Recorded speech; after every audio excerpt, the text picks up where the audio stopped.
Number ജോണിനെ അത്യാവശ്യമായിട്ട് വിളിക്കണം എന്ന് പറഞ്ഞുകൊണ്ട് അങ്ങനെ വളരെയധികം സഹായിച്ച ഒരു വ്യക്തിയാണ് മിസ്റ്റർ ജോർജ്.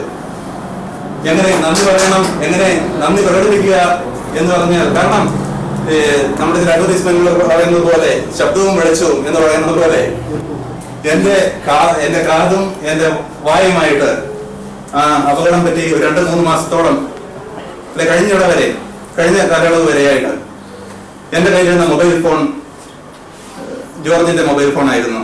എനിക്ക് എന്റെ വൈഫിനോട് സംസാരിക്കുവാൻ പറ്റിയതും, എനിക്ക് എന്റെ ഇൻലോസിനോട് സംസാരിക്കാൻ പറ്റിയത്, എന്റെ പേരൻസിനോട് സംസാരിക്കാൻ പറ്റിയത്, അല്ലെങ്കിൽ എനിക്ക് പുറം ലോകവുമായിട്ട് ബന്ധപ്പെടുവാൻ പറ്റിയത് ജോർജിന്റെ മൊബൈൽ ഫോൺ മൂലമാണ്.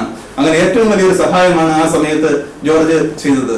അതുപോലെ തന്നെ വനിതയാണെങ്കിലും വനിതയും ജോർജും ഹോസ്പിറ്റലിൽ ഞാൻ ഓർക്കുന്നുണ്ട്, എല്ലൊടിഞ്ഞിരുന്ന എനിക്ക് എല്ലുകൾ കൂടുതൽ ദൃഢത്താകുന്നതിന് വേണ്ടി സൂപ്പ് ഉണ്ടാക്കിക്കൊണ്ടുവന്ന് എന്നെ കോരി കുളിപ്പിച്ചു തന്നത് എല്ലാം വളരെ നന്ദിയോടുകൂടി ഞാൻ സ്മരിക്കുന്നു.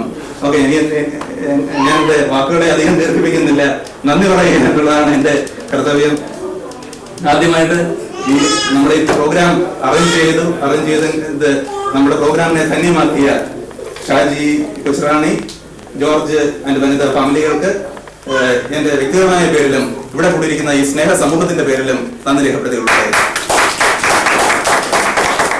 അടുത്തത് നമ്മുടെ അച്ചായനെത്തി നമ്മളെ വളരെ അതിമനോഹരമായി പ്രാർത്ഥിച്ച് നമ്മളെ ധന്യരാക്കി, വളരെ അതിമനോഹരമായ ഒരു പ്രസംഗവും നടത്തി, ഒരു സന്ദേശവും നൽകി നമ്മളെ ധന്യരാക്കിയ അച്ചായന് എന്റെ വ്യക്തിപരമായ പേരിലും ഈ സ്നേഹ സമൂഹത്തിന്റെ പേരിലും നന്ദി രേഖപ്പെടുത്തിക്കൊള്ളണം.